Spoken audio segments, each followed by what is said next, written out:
Multiverse का ऐसा pocket universe जहाँ के टाउन में सिर्फ साइंटिस्ट और इंजीनियर्स रहते हैं, लेकिन वहाँ रहने वाले हर इंसान की अपनी अलग परेशानियां हैं। इन्हीं दुखों से निपटने के लिए वो अलग अलग डिवाइसेस तैयार करते हैं, जिससे कोई टाइम ट्रेवल कर सकता है, कोई अपनी आत्मा दूसरे शरीर से बदल सकता है और कोई सीधा टाइम को मैनिपुलेट कर सकता है। वैसे ये टाउन सच में काफी ज्यादा एडवांस था, जहाँ सिर्फ एक ही उसूल चलता है, पढ़ाई करो और आगे बढ़ो। क्योंकि अगर आपकी पढ़ाई बेहतर है तो टाउन की सबसे बड़ी कंपनी द लूप में नौकरी मिलना तय था, जहाँ पर साइंटिस्ट आए दिन नए और हैरत अंगेज एक्सपेरिमेंट्स अंजाम देते रहते और वह एक्सपेरिमेंट इतने ज्यादा हो चुके थे कि कभी कभार तो कंपनी के पुराने बेहतरीन इन्वेंशंस को भी कबाड़ समझकर शहर में इधर उधर फेंक दिया जाता। खैर, इसी दौरान लोरेट नाम की एक लड़की अपना स्कूल टेस्ट खत्म करके घर वापस लौटती है। वहाँ पहुंचकर वो देखती है कि उसकी माँ अल्मा किसी आदमी के साथ बहसबाजी में उलझ रही थी। असल में अल्मा द लूप की एक काबिल साइंटिस्ट थी, लेकिन कुछ वक्त पहले उसने वहाँ से डार्क कोर नाम का एक खतरनाक एलिमेंट चुरा लिया था। पर उसका मकसद सिर्फ ये था कि वो अपनी थ्योरी को सच साबित कर सके। मगर वो आदमी उसे हिदायत देता है कि डार्क कोर काफी खतरनाक है और इससे एल्मा और लोरेट दोनों की जान को खतरा हो सकता है। इसलिए वो एल्मा को अगले दिन तक इसे वापस करने की चेतावनी देकर वहाँ से निकल गया। इसी बीच एल्मा अपने बेसमेंट में टाइम ट्रेवल पर काम शुरू करती है। उसे इस बात का भरोसा था कि डार्क कोर में ब्लैक होल की एनर्जी मौजूद है, जिसकी मदद से वो अपने एक्सपेरिमेंट को पूरा करना चाहती थी। अपने काम में वो इस कदर खोई रहती कि लोरेट को अपने सारे काम खुद ही करने पड़ते और एल्मा उसके लिए वक्त नहीं निकाल पाती।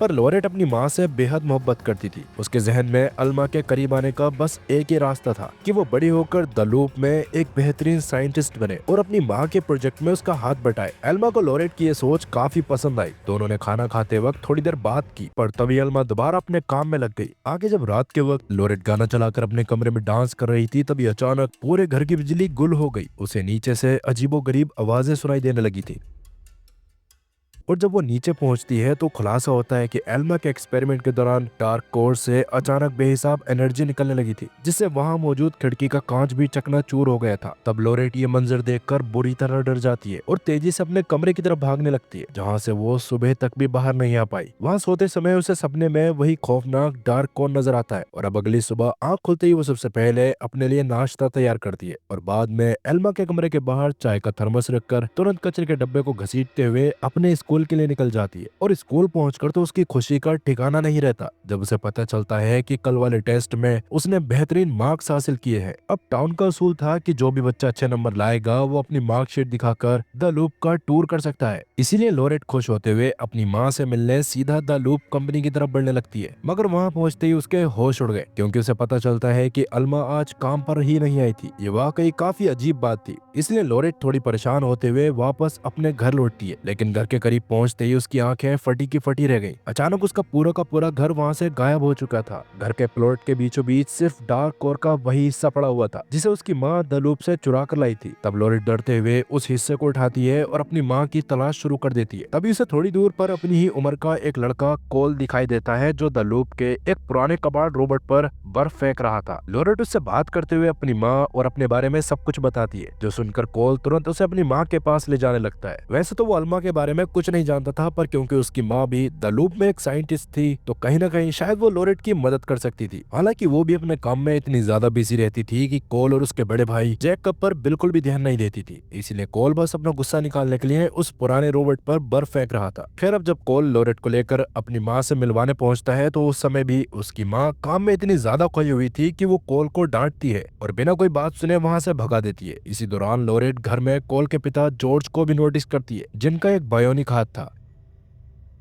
जो खुद भी अपने पास्ट के किसी सदमे की वजह से जैकब और कोल पर ज्यादा ध्यान नहीं दे पाते थे। शायद यही वजह थी कि कोल का आज तक सिर्फ एक ही दोस्त बना था, उसका बड़ा भाई जैकब। अब जब कोल और लोरेट जैकब के पास पहुंचते हैं तो वो उस वक्त सुपरनोवा और ब्लैक होल फॉर्मेशन के बारे में पढ़ रहा था। जब वही बातें लोरेट को समझाता है तो लोरेट को इस बात का एहसास होता है कि उस डार्क कोर में असल में ब्लैक होल की ही एनर्जी मौजूद है। इसी वजह से उसका घर और उसकी माँ अल्मा दोनों उसमें समा गए होंगे। ये देखकर वो कोल को वो डार्क कोर दिखाती है, जो अचानक हवा हवा में तैरने लग गया था। ये मंजर देखकर कोल खुद भी पूरी तरह शॉक रह गया। वैसे तो लोरेट को अब सब कुछ समझ आ चुका था, लेकिन अपनी माँ के चले जाने के दुख में वो इस सच को कबूल करने के लिए तैयार नहीं थी। इसलिए वो अब भी कोल के साथ एल्मा की तलाश जारी रखती है और सीधा द लूप कंपनी के बाहर पहुंच जाती है। वहाँ उनकी मुलाकात गेडिस नाम के एक गाइड से हुई। जब वो उससे एल्मा के बारे में पूछते हैं तो गेडिस पहले तो हैरान होते हुए सारे पुराने रिकॉर्ड्स चेक करता है, लेकिन बाद में वो बताता है कि एल्मा नाम की कोई भी औरत आज तक द लूप में काम ही नहीं करती थी। ये बात सुनकर तो कोल और लोरेट के दिमाग के तोते उड़ जाते हैं, पर फिलहाल के लिए वो दोनों वहाँ से मायूस होकर निकल गए। तब गेडिस तुरंत इस बारे में कोल की माँ को कॉल करके बताता है। एल्मा का नाम सुनते ही कोल की माँ भी पूरी तरह दंग रह जाती है। वो नाम सुनते ही कोल की माँ की परेशानी इतनी बढ़ गई थी कि वो वहीं फर्श पर बैठकर सोच में डूब जाती है। मगर क्यों? अब ये बात भी पूरी तरह साफ होती, पर हाँ, असल में उनके पास्ट में भी कुछ ऐसा हादसा हुआ था जिस वजह से वो बस एल्मा की तरह अपने एक्सपेरिमेंट को पूरा करने की कोशिश में लगी रहती थी। इसी बीच कोल और लोरेट अपनी अपनी माँ के बारे में बातें कर रहे होते हैं, क्योंकि दोनों की ही माँ उन्हें वक्त नहीं देती थी, इसीलिए दोनों का दिल काफी भारी हो जाता है। तब लोरेट कोल को गले लगाते हुए फैसला करती है कि जब वो बड़ी होगी और उसके अपने बच्चे होंगे तो वो किसी भी हाल में उनका साथ नहीं छोड़ेगी और उनका पूरा ख्याल रखेगी। खैर, लोरेट का मूड थोड़ा बदलने के लिए कोल उसे वापस अपने घर ले जाता है। वहाँ इस वक्त कोल की माँ घर पर मौजूद नहीं थी, इसलिए लोरेट उनका सामान देखने के लिए कमरे में चली जाती है, पर तभी एक पुराना बॉक्स खोलते ही लोरेट के होश उड़ गए। उस डब्बे में कोल की माँ के पुराने डॉक्यूमेंट्स के साथ एक पुराना टेस्ट पेपर रखा हुआ था। ये वही पेपर था जो लोरेट को आज सुबह स्कूल से मिला था। सच्चाई कंफर्म करने के लिए वो तुरंत कोल से उसकी माँ का नाम पूछती है और खुलासा होता है कि कोल की माँ का नाम भी लोरेट ही था। ये सुनकर लोरेट के पैरों तले जमीन निकल गई। उसे अब समझ आ चुका था कि वो अपनी असली टाइमलाइन में नहीं है। उस डार्क कोर को छूने की वजह से वो टाइम ट्रेवल करके फ्यूचर में आ चुकी थी और कोल असल में उसका अपना बेटा है। अब क्योंकि दोनों लोरेट एक ही थी, इसलिए छोटी लोरेट को ये समझने में देर नहीं लगी कि बड़ी लोरेट उसे कहाँ मिलेगी। वो बिना वक्त गवाए तुरंत उससे मिलने के लिए निकल गई। वहाँ पहुंचकर सबसे पहले तो वो बड़ी लोरेट को देखकर उसकी नाक टच करती है और बड़ी लोरेट भी ऐसा ही कर रही थी। दरअसल दोनों की नाक पर एक ही जगह नसीब से सेम नोज ब्रिज मौजूद था, जिससे ये पूरी तरह कंफर्म हो गया कि वो दोनों असल में एक ही शख्स है। फिर जब छोटी लोरेट बड़ी लोरेट से एल्मा के बारे में पूछती है तो पता चलता है कि उस दिन गायब होने के बाद एल्मा कभी वापस नहीं लौटी। इसी वजह से बड़ी होकर लोरेट ने भी उसके ही एक्सपेरिमेंट्स पर काम शुरू किया ताकि वो किसी तरह पास्ट बदलकर एल्मा को बचा सके। बड़ी लोरेट की ये दर्द भरी दास्तान सुनने के बाद छोटी लोरेट समझ जाती है कि अब एल्मा को वापस लाना मुमकिन नहीं है। वो थोड़ी देर सोचती है और फिर बड़ी लोरेट को समझाती है कि अब उसे अपने पास्ट को बोलकर अपनी प्रेजेंट लाइफ पर ध्यान देना होगा, क्योंकि अगर वो ऐसा नहीं करती तो उसके दोनों बेटे जैकब और कोल की जिंदगी भी बिल्कुल उसकी तरह बिना माँ बाप के गुजर जाएगी। बड़ी लोरेट को तब अपनी गलती का एहसास होता है। हालांकि हैरानी की बात ये थी कि बचपन में उसे भी किसी बड़ी लोरेट ने यही सब समझाया था, मगर जब वो अपनी टाइमलाइन में वापस गई और सुबह सोकर उठी तो उसे लगा कि ये सब सिर्फ एक सपना था। बड़ी लोरेट इस बात के लिए छोटी लोरेट को वार्न करती है और साथ ही बताती है कि वापस जाने के बाद वो पढ़ लिख कर एक काबिल साइंटिस्ट बने और उसे द लूप के मालिक गस के बेटे जॉर्ज से मोहब्बत हो गई। उन दोनों ने शादी कर ली और फिर उनकी जिंदगी में जैकब और कोल आए। ये सारी बातें सुनकर छोटी लोरेट को काफी सुकून मिलता है, लेकिन अब उसके वापस जाने का वक्त आ चुका था।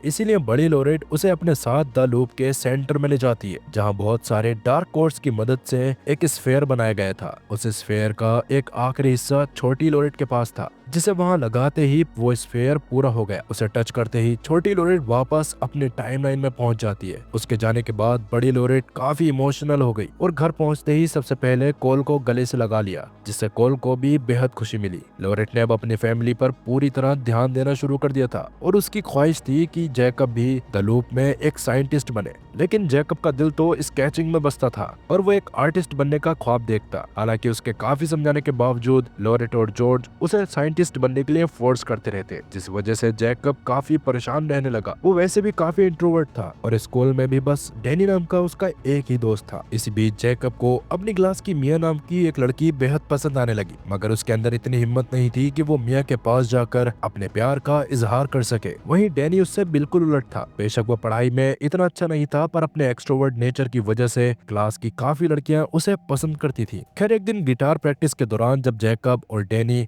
बातें कर रहे रहे होते हैं तब जैकब को पता चलता है कि डैनी को द लूप में जॉब मिल गई है और वो जल्द ही ज्वाइन करने वाला है। ये सुनकर जैकब ऊपर से तो डैनी के लिए खुश था, लेकिन कहीं न कहीं उसके दिल में जलन पैदा हो गई थी। इसीलिए वो घर लौटकर मिया की ड्राइंग बनाने में जुट गया। तभी कॉल ने उससे बात करने की कोशिश की, मगर फ्रस्ट्रेशन की वजह से जैकब ने उसे सही से जवाब नहीं दिया। अगली सुबह जब डैनी एक्स्ट्रा पैसे कमाने के लिए एक दीवार को पेंट कर रहा था तब जैकब उसके पास आता है। डैनी को जब उसके खराब मूड का पता चला तो वो उसका दिमाग सही करने के लिए उसे जंगल की तरफ ले गया। वहां पहुंचकर दोनों इधर उधर घूमते हुए काफी इंजॉय करते, जिससे जैकब की परेशानी थोड़ी कम हो गई। मगर तभी अचानक पास ही उन्हें एक पुराना रोबोट दिखाई दिया, जिसके थोड़ी दूर एक अजीब तरह का पोर्ट पड़ा हुआ था। इस मंजर को देखकर दोनों समझ गए कि द लूप वालों के लिए अब इस मशीन की कोई कीमत नहीं बची, इसलिए उन्होंने इसे कबाड़ समझकर बाहर फेंक दिया है। तभी गांजे के नशे में धुत जैकब बिना सोचे समझे उस पोर्ट के अंदर चला जाता है, लेकिन अंदर कदम रखते ही वो बेहोश हो गया। जब उसे होश आया तो वो ये देखकर दंग रह गया कि वो डैनी की बॉडी में था और डैनी ना जाने कैसे जैकब के शरीर में चला गया था। और थोड़ी देर बाद ये खुलासा होता है कि वो पोर्ट असल में एक सोल स्वैपिंग डिवाइस है। शुरुआत में दोनों बुरी तरह डर गए और तुरंत अपनी बॉडीज वापस एक्सचेंज कर ली, लेकिन डैनी अपनी पुरानी जिंदगी से पूरी तरह बोर हो चुका था और कुछ एडवेंचरस करना चाहता था। इसलिए वो जैकब को किसी तरह कन्विंस कर लेता है कि वो बिना किसी को बताए एक दिन के लिए एक दूसरे की लाइफ जिएंगे। हालांकि पहले तो जैकब ने साफ मना कर दिया, मगर बाद में वो मान गया। इसीलिए एक बार फिर से उन्होंने अपनी बॉडी एक्सचेंज की और वापस शहर की तरफ निकल गए। रास्ते में उन्हें गस भी मिलता है, मगर उसे इन दोनों पर जरा भी शक नहीं होता और अब दोनों खुशी खुशी एक दूसरे का काम संभालने के लिए निकल गए। जैकब डैनी बनकर दीवार पेंट करने लगा और डैनी जैकब के रूप में उसके घर चला गया। इसी बीच पेंट करते वक्त जैकब के पास डैनी की गर्लफ्रेंड आती है। वो उसे डैनी समझकर उसके साथ इंटीमेट होने की कोशिश करती है, लेकिन वर्जिन होने की वजह से जैकब पहले थोड़ा शर्मा गया, मगर रोमांटिक लाइफ को एक्सपीरियंस करने के लिए वो भी उसके साथ शुरू हो जाता है। उसे ये सब करके बहुत मजा आ रहा था और डैनी की लाइफ उसे काफी बिंदास लगी, जहाँ घर वालों के ताने सुनने का डर नहीं था। इसीलिए वो खुश होकर डैनी के घर जाता है और शावर लेता है, लेकिन अगले ही पल उसे डैनी की असली मुश्किलों का एहसास होने लगा। सच तो ये था, डैनी काफी गरीब फैमिली से ताल्लुक रखता था। उसके घर में उसकी एक छोटी बहन थी जो ना तो सुन सकती थी और ना ही बोल सकती थी। तब वो जैकब को डैनी समझकर उसके पास आती है और साइन लैंग्वेज में बात करने की कोशिश करती है, पर क्योंकि जैकब को ये जबान नहीं आती थी तो वो उसकी बातों का कोई जवाब नहीं दे पाता। इसी दौरान डैनी की माँ से बात करके उसे एक कड़वा सच पता चलता है। डैनी को द लूप में कोई नौकरी नहीं मिली थी, उसने बस सबके सामने अपनी हवा बनाने के लिए ये झूठ बोला था। डैनी की माँ उसे बार बार काम करने के लिए फोर्स करती रहती ताकि घर के हालात सुधर सके, पर डैनी उनकी हर बात को अनसुना कर देता था। आगे जब जैकब डैनी के कमरे में पहुंचता है तो वहां उसे डैनी की एक पेट स्पाइडर मिलती है। उसे देखते ही जैकब की हालत खराब हो गई और वो डर के मारे तुरंत उसे उठाकर उसके पेट हाउस में बंद कर देता है, जिसके बाद रात को सोते वक्त उसे अपने घर के सपने आने लगते हैं और जब उसकी आंख खुलती है तो नीचे से डैनी और उसके पेरेंट्स की बहस की आवाजें सुनाई देती है। वो लोग डैनी के फ्यूचर को लेकर बेहद फिक्रमंद थे, पर डैनी को उनकी बातों से कोई मतलब नहीं था। खैर सुबह सुबह डैनी के पिता कमरे में आकर जैकब को उठाते हैं और तैयार होने के बाद अपनी पुरानी गाड़ी में उसे स्कूल छोड़ने निकल गए। दूसरी तरफ डैनी को जैकब की लाइफ में बेहद सुकून मिल रहा था और वो उसकी आलीशान लाइफ को पूरी तरह एंजॉय कर रहा था। इसलिए वो जैकब से एक दिन और इसी तरह रहने की गुजारिश करता है, जिस पर ना चाहते हुए भी जैकब राजी हो गया। लेकिन आज जब जैकब वापस डैनी का काम करने गया तब उसने देखा कि डैनी जैकब की बॉडी में होकर मिया को किस कर रहा था। ये मंजर देखते ही जैकब का खून खोल उठा। इसी गुस्से में वो थोड़ी देर बाद डैनी से मिलने अपने असली घर पहुंच गया। वहाँ जॉर्ज से मिलते वक्त उसके मुंह से पापा निकलने ही वाला था, पर जैसे तैसे वो खुद को संभाल कर ऊपर डैनी के पास गया और उसे तुरंत सोल स्वैप करने को कहा। लेकिन डैनी ने इससे साफ मना कर दिया क्योंकि जैकब की लाइफ हर तरह की फैसिलिटीज से भरी थी। वो गस की मदद से द लूप में आसानी से नौकरी भी पा सकता था, जिसके बाद डैनी को अब छोटी मोटी नौकरियां करने की कोई जरूरत नहीं थी क्योंकि वो अपनी बाकी जिंदगी बड़े सुकून से गुजार सकता था। डैनी की ये लालच भरी बातें सुनकर जैकब गुस्से में आग बबूला हो गया और उस पर हमला कर दिया। मगर ठीक उस वक्त वहाँ जॉर्ज की एंट्री होती है क्योंकि जॉर्ज को सोल स्वैपिंग के बारे में कोई जानकारी नहीं थी, इसलिए उसे लगा कि डैनी उसके बेटे जैकब को मार रहा है। यही सोचकर जॉर्ज ने गुस्से में डैनी के शरीर में मौजूद जैकब को घर से बाहर निकाल दिया, जिससे बेचारे जैकब को बेहद दुख हुआ। अब जैकब को ऐसा महसूस होने लगा कि अगर वो दोबारा उस सोल स्वैपिंग डिवाइस का इस्तेमाल करेगा तो शायद उसकी रूह वापस अपने जिस्म में चली जाएगी। इसी उम्मीद में वो जंगल में पड़े उस खराब पड़े रोबोट को तलाश करता है और थोड़ी दूर मौजूद उस पोर्ट के अंदर चला गया मगर अफसोस उसकी सोच के मुताबिक कुछ भी नहीं हुआ और वो वहीं फंस गया। रात के वक्त जब डैनी जैकब के कमरे में बैठकर पढ़ाई का नाटक कर रहा था, तब जॉर्ज ने उसे आकर बताया कि डैनी गांव से गायब हो गया है। शुरुआत में तो जैकब के शरीर में मौजूद डैनी ने इस बात को पूरी तरह इग्नोर किया, मगर तभी उसकी नजर जैकब की ड्राइंग पर पड़ी जहां मियां का खूबसूरत स्केच बना था। उसे देखकर डैनी को एहसास हुआ कि जैकब वाकई मियां से कितनी मोहब्बत करता था। अगले दिन स्कूल में डैनी ने सब कुछ नॉर्मल दिखाने की कोशिश की, लेकिन जैकब को वहां ना पाकर उसे काफी अजीब लगने लगा। और जब मियां उससे मिलने आई तो डैनी ने जैकब का बनाया हुआ स्केच उसे तोहफे में दे दिया, लेकिन जैसे ही उसकी नजर ड्राइंग पर लिखे जैकब के नाम पर पड़ी, उसे अपने दोस्त की बहुत याद आने लगी। पछतावे में भरता हुआ वो तुरंत उस पोर्ट के पास भागा जहाँ इस बार वो रोबोट मौजूद नहीं था। हालांकि डैनी की असली बॉडी उस पोर्ट में बेहोश पड़ी हुई थी। ये खौफनाक मंजर देखकर डैनी बुरी तरह घबरा गया और बिना वक्त गवाए अपनी बॉडी को हॉस्पिटल में एडमिट करवाया। हॉस्पिटल पहुंचकर उसे पता चला कि डैनी की बॉडी पूरी तरह कोमा में जा चुकी है, जिससे डैनी के पेरेंट्स बुरी तरह टूट चुके थे और अपने बेटे के होश में आने का इंतजार कर रहे थे। जैकब के शरीर में होने की वजह से डैनी उन्हें ये बताने से डर रहा था कि असल में वही उनका बेटा है, जिस वजह से उसका दिल बैठ गया। जैसे ही वो बाहर निकलता है तो डैनी की गर्लफ्रेंड उसे गले लगकर जोर जोर से रोने लगी। तब उसे एहसास हुआ कि कोई उससे इतनी शिद्दत से मोहब्बत करता था और ऐसा सच्चा प्यार उसे कहीं और नसीब नहीं होगा। बेचैन होकर वो तुरंत दोबारा उस पोर्ट के पास भागता है, लेकिन तब तक काफी देर हो चुकी थी। द लूप कंपनी ने अपने इंजीनियर्स भेजकर उस मशीन को पूरी तरह तहस नहस करवा दिया था। ये देखकर डैनी के तो होश उड़ गए। वो सबसे पहले अपने असली घर जाकर अपनी बहन से मिलता है, जो अपने भाई के लिए काफी परेशान थी। तब डैनी जैकब की बॉडी में होने के बावजूद उसे साइन लैंग्वेज में समझाता है कि वो हमेशा उसके पास रहेगा, और उसके बाद वो बाथरूम में मुंह धोते हुए ये कबूल करता है कि किसी की जिंदगी चुराकर वो कभी सुकून से नहीं जी पाएगा। फिलहाल रात के वक्त जब वो जैकब के घर लौटा तो लॉरेट और जॉर्ज उसे वही पुरानी नसीहत देते हुए कहते हैं कि उसे द लूप में काम करना चाहिए।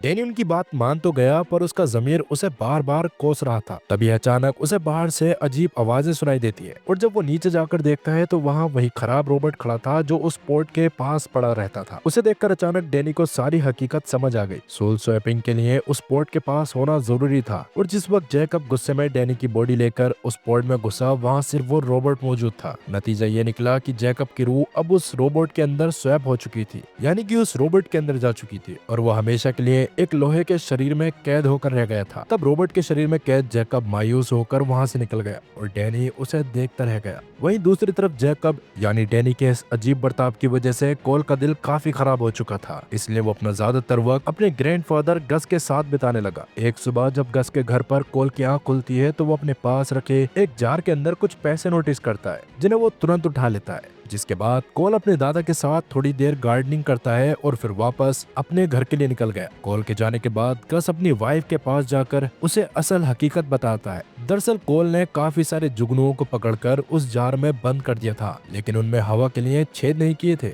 इस वजह से सारे जुगनू मर गए थे। कोल को दुख न हो इसलिए गस ने रात के अंधेरे में ही हर एक जुगनू की जगह एक एक कॉइन डाल दिया था, ताकि कोल को लगे कि ये कोई जादुई चमत्कार है। खैर जब गस अपनी कंपनी पहुंचा तो वहाँ वो अपनी वाइफ और अपने जवानी के दिनों को याद करके इमोशनल हो गया, मगर तभी अचानक डॉक्टर उसे बताता है कि उसकी तबीयत काफी बिगड़ चुकी है और उसके पास अब जीने के लिए ज्यादा वक्त नहीं बचा है। ये खबर सुनकर गस अंदर से टूट गया, क्योंकि वो जानता था कि ये बात कोल को पूरी तरह बिखेर देगी। इस मुश्किल सच को समझाने के लिए वो कोल को अपने साथ एक बहुत बड़े स्फेयर के पास ले जाता है, जो अंदर से पूरी तरह खोखला था, और द लूप कंपनी ने इसे भी कबाड़ समझकर बाहर फेंक दिया था। असल में इस डिवाइस की मदद से ये जाना जा सकता था कि कौन कितना लंबा जिएगा। जैसे ही कोल ने उस स्फीयर के अंदर बोलना शुरू किया, उसे अपनी ही 6 तरह की आवाजें सुनाई दी।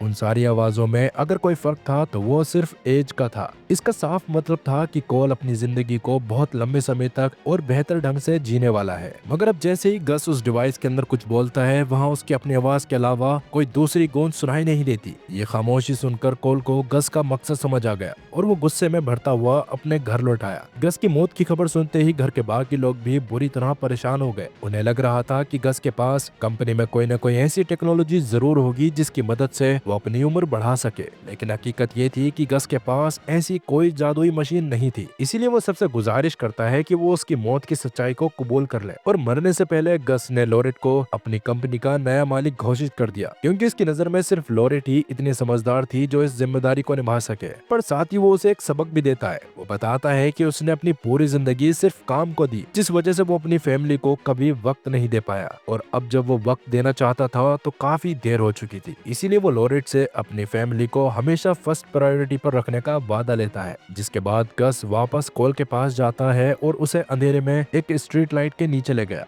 वहाँ वो उसे समझाता है कि बहुत ज्यादा अंधेरे में भी रोशनी हमेशा चमकती रहती है। इसीलिए उसे खुद को इस काबिल बनाना होगा कि उसके अंदर कोई नेगेटिविटी ना रहे और वो जहाँ भी जाए एक उजाले की तरह चमके। कोल को ये बात कहीं ना कहीं समझ तो आ गई थी, पर अपने दादा के लिए उसका दुख कम नहीं हो रहा था। उसी रात गस की तबीयत खराब हो जाती है और उसे हॉस्पिटल में एडमिट करवाया जाता है। वहाँ उसकी याददाश्त भी धीरे धीरे धुंधली पड़ने लगी थी, जो देखकर कोल का दिल फटने लगा। मगर जैकब को इन सब बातों से ज्यादा फर्क नहीं पड़ रहा था, क्योंकि उसके शरीर में तो डैनी मौजूद था। इसलिए वो बस कोल को बार बार चुप करवाने की नाकाम कोशिश करता रहा। मगर कोल के मुताबिक द लूप कंपनी में कोई न कोई रास्ता तो जरूर होगा जिसकी मदद से गस को बचाया जा सके। इसी उम्मीद में वो जैकब के साथ चोरी छुपे कंपनी के अंदर घुस गया और सीधा उसी डार्क कोर के पास पहुंचने की कोशिश करने लगा, जिसने छोटी लोरेट को इस टाइमलाइन में भेजा था। लेकिन तभी बड़ी लोरेट वहां पहुंचती है और उसे समझाती है कि वो बेशक कुछ भी कर ले, पर वक्त के चक्रव्यूह को पीछे नहीं घुमा सकता। और आखिरकार कोल को गस की मौत की हकीकत को कबूल करना ही पड़ा। गस के फ्यूनरल तक कोल के अंदर एक अजीब सी मेच्योरिटी आ चुकी थी, क्योंकि ये सच है कि जब हम अपनी जिंदगी में किसी अजीज को खो देते हैं तो जिम्मेदारी और समझदारी अपने आप आ जाती है। इस हादसे के कुछ दिनों बाद कोल अपने दादा को याद करते हुए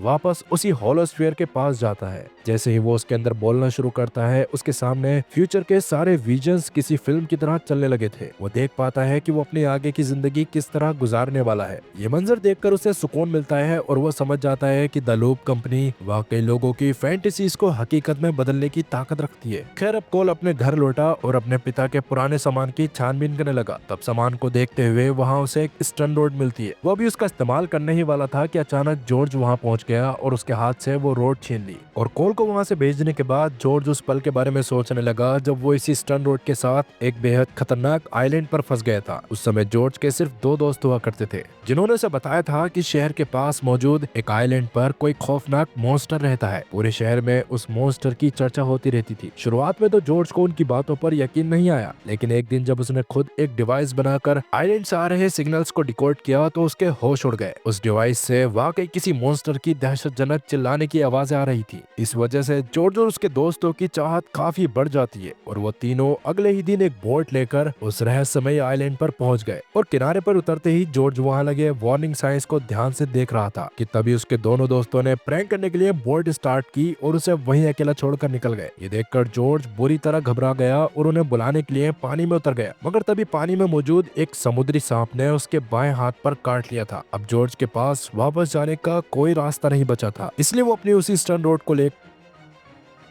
जंगल के बीचों बीच चला गया। वहाँ उसे इंसानों के रहने के निशान मिले, पर साथ ही पेड़ों पर वहाँ शायद कुछ तो बहुत ही खतरनाक भी था, जिसके पेड़ पर बने बड़े बड़े पंजों के निशान देखकर जॉर्ज की रूह कांप गई। हालांकि डर के बावजूद वो जैसे तैसे हिम्मत करके आगे बढ़ता रहा, पर तभी अचानक मौसम बिगड़ने लगा और एक भयानक तूफान आ गया। जॉर्ज ने खुद को बचाने के लिए एक पेड़ के नीचे पनाह ली और इसी बीच उसे उस मॉन्स्टर के चिल्लाने की आवाजें बिल्कुल करीब से सुनाई देने लगी। तब जॉर्ज ने सांस रोककर वहीं छिपना बेहतर समझा और उसी दौरान थकान की वजह से उसकी आंख लग गई। सपने में उसे अपने कमरे में ढेर सारी चींटियां दिखाई दी, मगर जब उसकी नींद खुली तो मंजर और भी खौफनाक था। उसके जख्म पर ढेर सारी चींटियां चढ़ चुकी थी और वहां से पस निकलने लगा था। ये देखकर वो तुरंत पास में जल रही आग की तरफ लपका और एक गर्म चाकू से अपने जख्म को जला दिया ताकि इन्फेक्शन पूरे शरीर में ना फैले। लेकिन तभी वहाँ वो मॉन्स्टर आदम का, जो देखने में बेहद दहशतनाक था और उसने एक हाईटेक सूट पहना हुआ था। वो मॉन्स्टर जैसे ही जॉर्ज को देखता है उस पर हमला करने के लिए लपकता है, मगर जॉर्ज ने भी हार नहीं मानी और अपनी स्टन रोड से उस पर पलटवार कर दिया। इसके बाद वो जैसे तैसे अपनी जान बचाकर भागते हुए वापस किनारे की तरफ निकल गया। लेकिन किनारे पर पहुंचते ही जैसे उसने पानी में कदम रखा वो बेहोश हो गया। पर खुशकिस्मती से उसके दोनों दोस्त तब तक वहां वापस आ चुके थे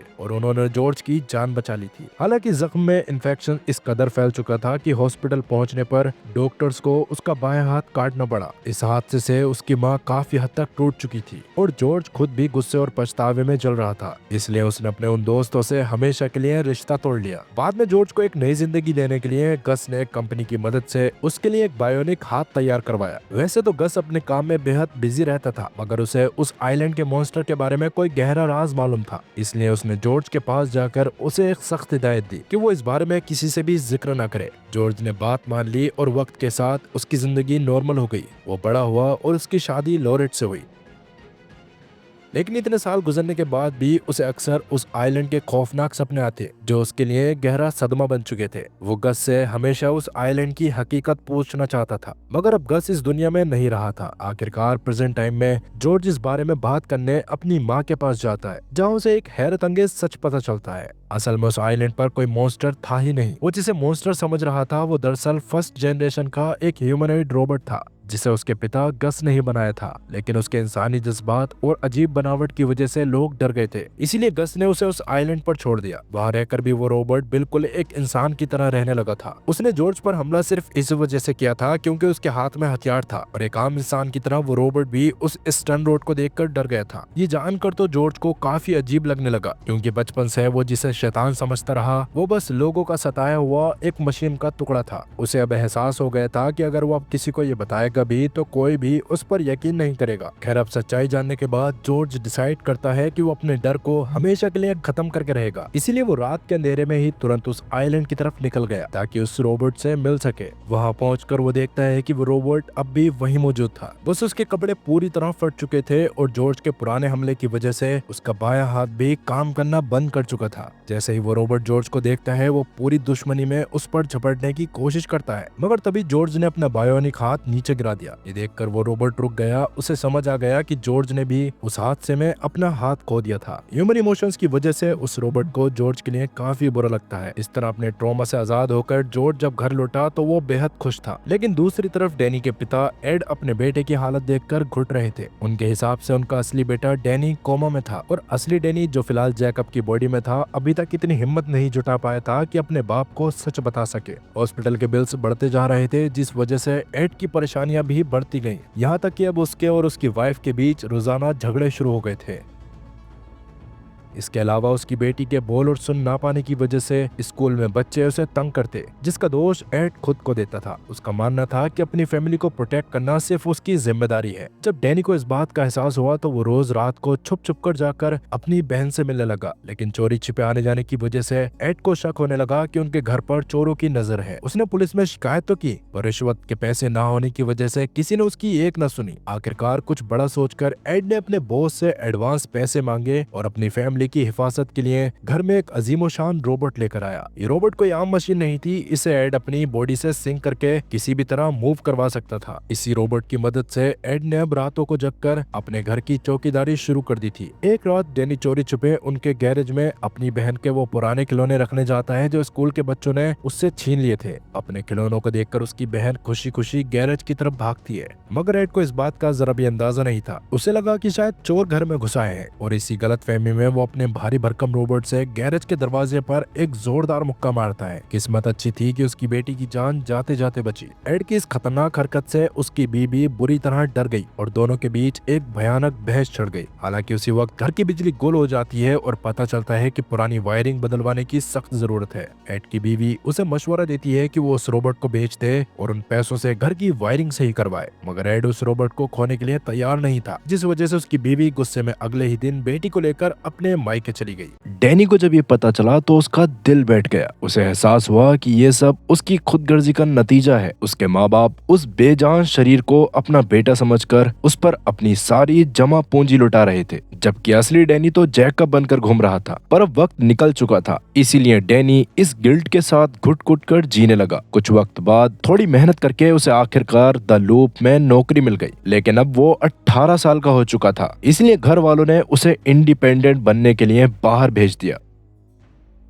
इस बात से कोल और भी ज्यादा अकेला पड़ गया। अभी कुछ ही वक्त पहले उसने गस को खोया था और अब उसका बड़ा भाई जैकब भी उसके पास नहीं था। हालांकि कोल अब भी डैनी को अपना भाई जैकब समझकर कॉल करता और मिलने बुलाता, मगर हर बार डैनी काम का बहाना बनाकर उसे इनकार कर देता था। इस वजह से कोल का मूड अब हमेशा खराब रहने लगा था और उसकी टीचर को ये बात समझ आ गई। कोल से पूरी बात जानने के बाद टीचर उसे एक खास बुक सजेस्ट करती है ताकि उसके अंदर हालात को समझने की मैच्योरिटी आ सके। कोल घर पहुंचकर उस किताब को पढ़ने लगता है। तभी लोरेट उसके पास आती है। लोरेट उसे समझाती है कि बच्चों के बड़े होने पर उन्हें इंडिपेंडेंट बनाने के लिए घर से बाहर भेजना जरूरी होता है और इसी वजह से जैकब को भी भेजा गया था। वो कहती है कि कल को कोल को भी बाहर जाना होगा ताकि वो सीख सके कि एक परिवार की जिम्मेदारी कैसे निभाई जाती है। कोल को अब बात समझ आ रही थी। जब लोरेट की नजर उस बुक पर पड़ती है तो वो काफी खुश होती है क्योंकि बचपन में उसने भी वही किताब पढ़ी थी। यहाँ तक कि उसके बोरोर कार्ड पर अब भी लोरेट का नाम दर्ज था।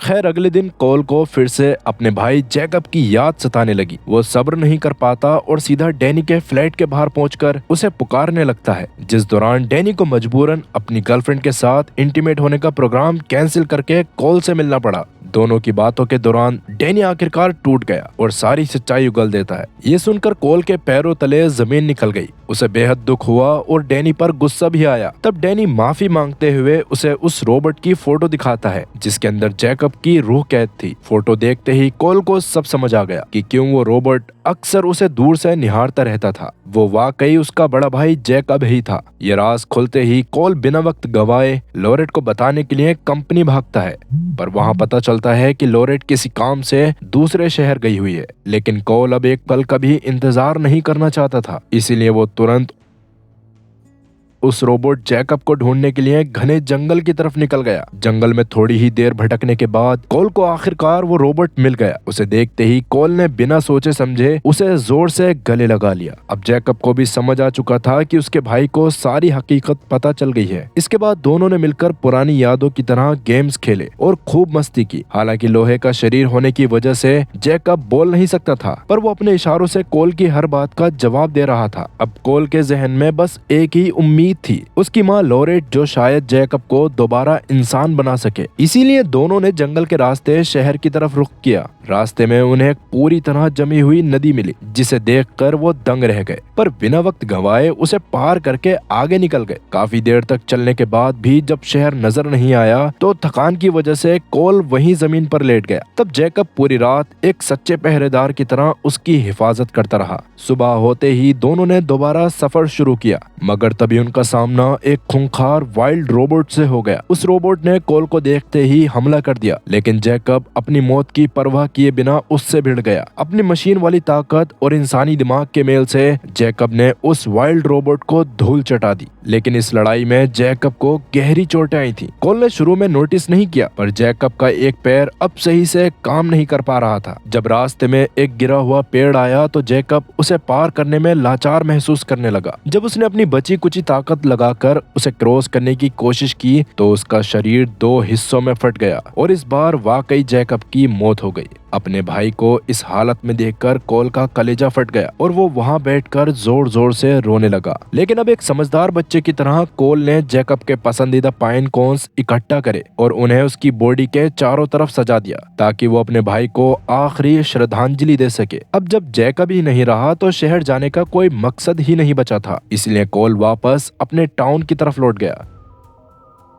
रास्ते में उसे वही नदी मिली, पर इस बार मंजर बिल्कुल हैरान कर देने वाला था। नदी का पानी अब जमने के बजाय तेजी से बह रहा था। कोल ने जब अपनी बॉल पानी में डाली तो वो आगे जाकर वापस पीछे के रास्ते से लौट आई, जैसे वो नदी किसी अजीब से लूप में फंसी हो। सबसे बड़ा झटका तो तब लगा जब कोल ने उस नदी को क्रॉस किया, क्योंकि उसके पार जाते ही नदी का पानी दोबारा जम गया। इसका साफ मतलब था कि नदी के दोनों तरफ अलग अलग समय चल रहा था और शायद वो उस अलग अलग समय का बॉर्डर थी। खैर जब कोल चलते चलते डैनी के फ्लैट के पास पहुंचा तो वहां सब कुछ बदला बदला सा था। जब उसने डैनी को नीचे बुलाने की कोशिश की तो पता चला कि डैनी नाम का कोई शख्स वहां रहता ही नहीं। घबराहट में कोल सीधा द लूप कंपनी पहुंच गया, जहां का गार्ड भी अब बदल चुका था। तब जैसे तैसे कोल ने उनसे रिक्वेस्ट करके लोरेट को बाहर बुलवाया, पर लोरेट को देखते ही उसके होश उड़ गए। लोरेट अब पूरी तरह बूढ़ी हो चुकी थी और उसने चश्मा पहना हुआ था। हकीकत में कोल को लगा कि उसे गए हुए सिर्फ एक दिन हुआ है, मगर उस नदी को को पार करने की वजह से कोल के लिए वक्त रुक गया था, जबकि असली दुनिया में कई साल बीत चुके थे। लोरेट और बाकी सबको यही लगता था कि कोल हमेशा के लिए गायब हो गया है। इसी गम और गिल्ट में फंसे डैनी ने पास्ट में ही सबको सारी सच्चाई बताने का फैसला कर लिया था। इस खुलासे के बाद उन लोगों ने किसी तरह जैकब के रोबोटिक शरीर को ढूंढ निकाला और उसे आखिरी श्रद्धांजलि दी,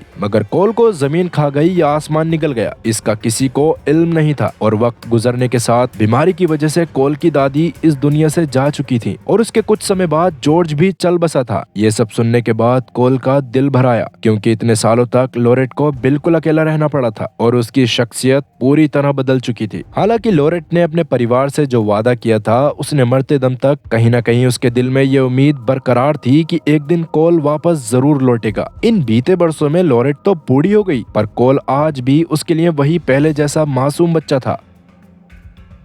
वो बिना वक्त गंवाए उसे गले लगाती है और अपने साथ घर ले गई। थोड़ी ही देर में वहाँ एक शख्स अपनी बेटी के साथ पहुँचता है, जो खास तौर पर कोल से मिलने आया था। वो कोई और नहीं बल्कि डैनी ही था, जिसकी बेटी अब उम्र में कोल से भी बड़ी हो चुकी थी। डैनी बड़ी हिम्मत जुटाकर कोल से जैकब के बारे में सवाल करता है। तब कोल ने उसे तसल्ली दी कि जैकब ने कभी उसे किसी बात का जिम्मेदार नहीं ठहराया और डैनी वाकई उसका सबसे बेहतरीन दोस्त था। ये सुनकर डैनी को सुकून मिलता है और वो अपनी बेटी को कोल के साथ खेलने भेज देता है और दोनों बच्चे जल्दी ही एक दूसरे के दोस्त बन गए। और ये देखकर लोरेट के चेहरे पर मुस्कुराहट आ गई। बेशक से डैनी से गलती हुई थी, मगर अब वो उसे सुधारने की हर मुमकिन कोशिश कर रहा था। खैर, अब गायब होने से पहले कोल अपने टीचर से जो किताब लेकर आया था वो उसे वापस करने स्कूल पहुंचता है। वहाँ अपनी टीचर को देखकर उसके पैरों तले जमीन निकल गई, क्योंकि सदियां बीतने के बाद भी उसकी टीचर बिल्कुल पहले जैसी दिख रही थी। तभी उसकी टीचर ने खुलासा किया कि असल में वो एक इंसान नहीं बल्कि एक ह्यूमनॉइड रोबोट है, क्योंकि उसे भी उसके दादा गस ने सेकंड जनरेशन एआई रोबोट के रूप में तैयार किया था। गस ने उसे बिल्कुल इंसानों जैसा चेहरा दिया था ताकि लोग उसमें और किसी आम इंसान में फर्क ना समझ सके और पहले की तरह कोई भी उसकी बनावट को देखकर डर न जाए। खैर, ये जानकर एक पल के लिए तो कोल के होश उड़ गए, मगर वो जानता था कि गस ऐसी बेहतरीन एआई बनाने के लिए कितना ज्यादा बेताब था, इसलिए उसे अपने दादा की इस क्रिएशन पर काफी गर्व महसूस होता है। इसके बाद वो अपने घर लौटता है और अपनी माँ के साथ कुछ तस्वीरें खींचने लगता है। उसे अपनी दादी की समझाई हुई वो बात याद आती है कि अगर कोई लम्हा पसंद आए तो उस पल को हमेशा के लिए कैप्चर कर लेना चाहिए। बस इसी बात को जहन में रखकर वो अपना कैमरा लेकर एक बहुत बड़े टावर पर चढ़ जाता है। असल में वो टावर भी एक ऐसी डिवाइस थी जिसकी मदद से कोई भी इंसान अपना फ्यूचर देख सकता था। टावर के ऊपर से कोल को अपने आने वाले कल के विजन साफ नजर आने लगते हैं। वो देखता है कि आने वाले वक्त में उसकी अपनी एक खूबसूरत फैमिली है और वो अपनी वाइफ और बच्चों के साथ बेहद खुशी खुशी अपने घर में दाखिल हो रहा है।